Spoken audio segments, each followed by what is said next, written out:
Well, thank you, Geraint, for your kind introduction, and good morning, everyone. And thank you to UKTI excuse me, for providing this opportunity to speak to you this morning.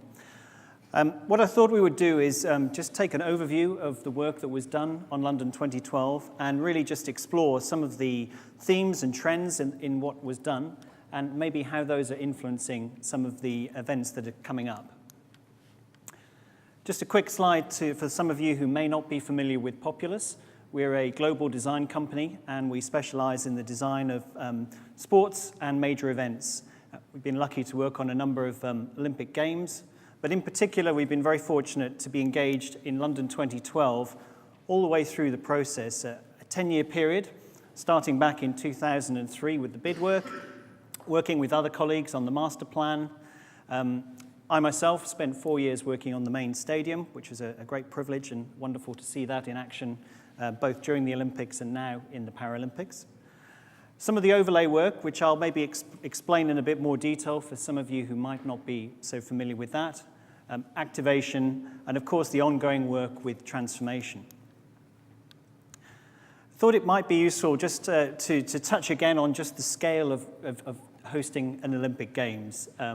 Some of the figures are there for you, but just some of them to pick out would be hosting 15,000 athletes, 4,500 or so Paralympic athletes, the need to have venues that can accommodate over 9 million ticketed spectators, and as Lord Coe often talks about, the need to host 26 World Championships during the Olympics, then 2 weeks later host 21 World Championships in the Paralympics.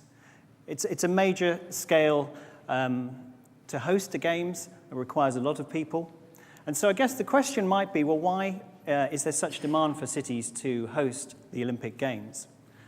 And I guess one of the answers is that it's an opportunity for countries to regenerate or rebuild or even develop new sporting infrastructure. This example here would be Athens, the Olympic Stadium as it was in 2002, a sort of an aging stadium that was really in need of refurbishment. The hosting of the Games in Athens obviously provided a wonderful opportunity for Calatrava to design the new roof, and in turn, Athens hosted a wonderful Games, spectacular opening and closing ceremonies, very successful athletics. But looking 2 years later, the state of the stadium was a very different story. And I know some of you have been back to Athens more recently, and the photographs of the stadium and the other venues will just have shown just a continuing deterioration. And this was probably one of the key themes that London wanted to avoid in the way that it approached the design of its venues. In particular, at the start of the process, we undertook a very comprehensive review of the sporting infrastructure in the city to see how many of the existing venues could be used for the Games, how many existing venues could be adapted for venues, a very careful assessment then of the business case for the venues that would be constructed as new buildings. And then perhaps one of the most innovative things was the use of temporary venues to supplement the balance in between. And I'll touch on a little bit of that later.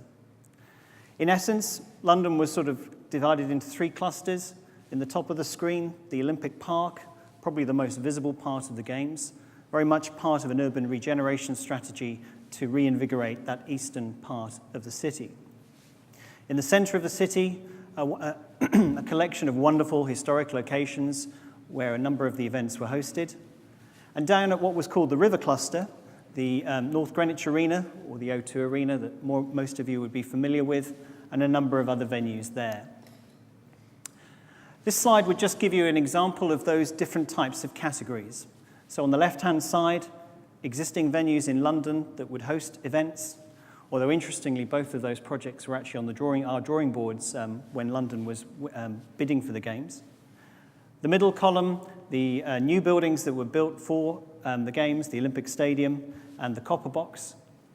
And then on the right-hand side, some of these temporary venues, which Greenwich on the top right, Horse Guards Parade on the bottom right. So those were the different sort of categories of venues that were used to host the events. Touching a little bit on the logic of using Stratford as the location for the Olympic Park, this is a map of London just after the war developed by Abercrombie, the city planner. And it sort of shows the areas in which development was anticipated in the decades after the war. And in that sort of right-hand side, you'll see a sort of black strip, which is an area really where no development was planned.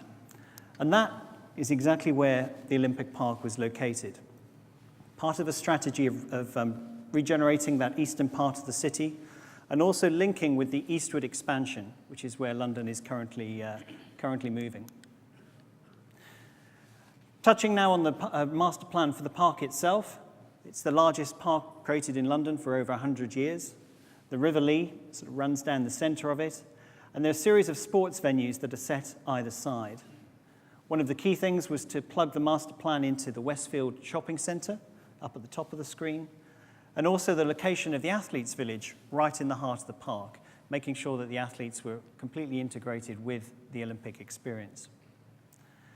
The other key aspect was that there was a games mode designed for the master plan, but the piece that drove the master planning was what we call the legacy mode. And that was the anticipation of how the park would evolve after the games, and a very significant part of the process. 4 of the venues are actually removed from the park. Other development is introduced to the park, and it's a master plan that allows a lot of flexibility in terms of development over time. So just taking us through the park in a little bit more detail, you may be interested to know that there is only 4 permanent venues within the park: the Olympic Stadium, the Aquatic Centre, the Handball Arena, and the Velodrome. There are then other permanent venues, such as the Olympic Village, the Stratford Commercial Centre, and the IBC MBC down in the bottom corner of the park. But it's when we start to look at the addition of the temporary venues here in black that we start to see how this strategy was put together about delivering a more sustainable approach to the games. Venues like hockey and basketball were completely temporary venues just located in the park for the games. The Aquatic Centre had temporary extension of seating, and the water polo venue as well was a completely temporary venue. But interestingly, when you then look at the extra layer of what we call the smaller temporary elements, things to do with security, ticketing, broadcast, you can see that there's a real mixture of facilities that are required across the park in order for it to function during games time. And we were very keen that the design of those elements also had attention, as well as the design of the main venues, so that there was a coherent design across the park. Touch a little bit on the main stadium. A very challenging brief of designing a stadium for 80,000 seats that could reduce to 25,000 afterwards. And for this, we adopted an approach of breaking the building down into components. At the bottom, a permanent seating tier of 25,000 seats, an upper tier of 55,000 temporary seats, an independent facade around the building, and then a roof that sat over the top. The site was very interesting. It was an island site. The River Lee wraps around both sides of the stadium. And we looked at the opportunities of creating a stadium that embraced that island site, pulling out a lot of the spectator facilities and giving people an experience of this new park that had been created. These are the spectator villages that were created, the idea that people could go into the stadium and out of the stadium during the course of an event and enjoy that parkland setting. The question of the facade of the stadium was quite a tricky one. Obviously, with a temporary building, we couldn't really justify the curtain walling or the cladding of a permanent building. So we looked at using fabric, a very lightweight solution, 2.5-meter wide strips that twisted at 90 degrees and allowed access to the stadium all the way around the perimeter. We also incorporated some of Locog's brand colours into the colouring of the wrap, which again helped to give that character of the London 2012 Games. The roof, a very technical piece of architecture and engineering, a very lightweight solution to providing cover over the stadium and designed to make sure that the wind conditions on the track were suitable to break world records.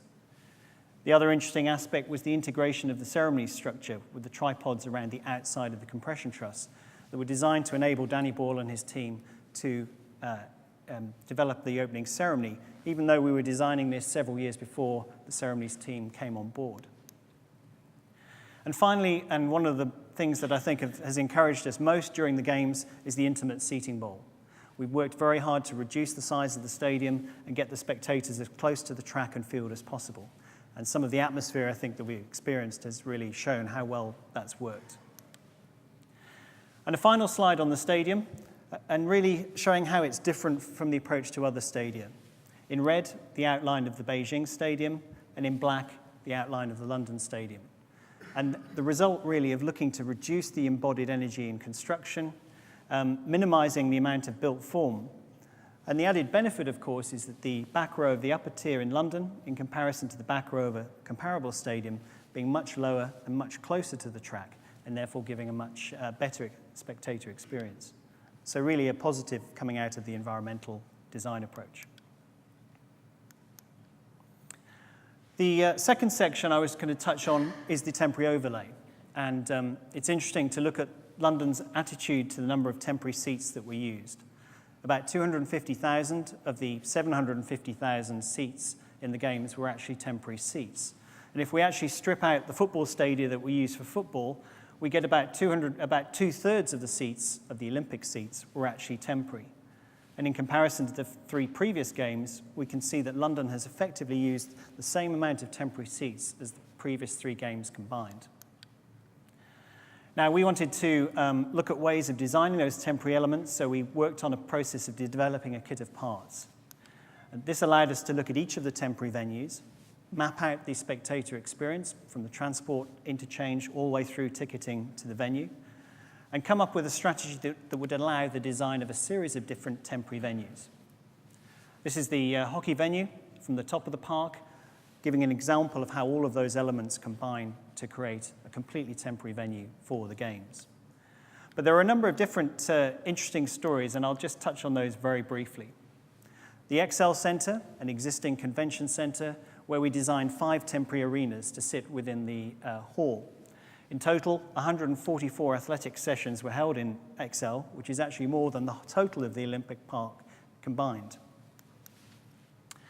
Over at Lord's, we were able to put temporary seating running perpendicular to the old pavilion and creating a wonderful archery range shooting against the media centre. And interestingly, 2 weeks after the Olympics, Lord's was able to host Test cricket without any problem whatsoever. It's a very flexible approach.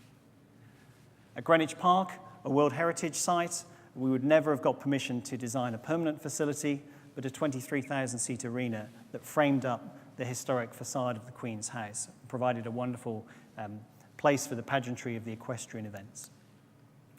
And perhaps most significantly, Horse Guards Parade. Literally a 6-week construction period after the Queen's Jubilee to delivering a 15,000-seat arena for beach volleyball. An arena that had to provide exactly the same quality of experience as a permanent arena, an arena that was the size of Centre Court at Wimbledon, constructed in 6 weeks and hosted magnificent sport all the way through the Olympic Games. And using the city as the backdrop, we were very careful to design these open amphitheatres that would showcase Whitehall and the London Eye. And the conclusion of this, of course, was to provide a legacy for the city, a new piece of city with the park, new sports venues, a master plan that was developed to allow redevelopment afterwards. And just to conclude, maybe just some thoughts about where this has left future events. Obviously, a lot of work in London that is now influencing the way that future events are taking place. So in Sochi, for example, which I know John is also involved in, we designed the first Winter Olympic Park with a cluster of sports venues on the coast, but a master plan that had a much wider redevelopment opportunity. Our design of the main stadium is designed to allow 30,000 seats during the opening ceremony, but expands to 45,000 seats for the World Cup in 2018, and then reduces back down to 25,000 in legacy, taking a lot of the lessons that we learned from London. In Incheon, a similar strategy with 70,000 seats for the Games in 2014, with temporary seats that get removed to provide a 30,000-seat stadium in legacy, because that's all the demand is required for an athletic stadium. And over in Nanjing, the Youth Olympic Games, a relatively new event which has allowed a new piece of city with an athletes' village and a piece of waterfront city to be created. So in summary, we've enjoyed being part of the 10-year process of London 2012. We've been challenged a lot by the sustainability agenda that was set by the ODA and LOCOG, and hopefully we've taken some of the lessons that we've learned to help influence the design of future games. Thank you very much.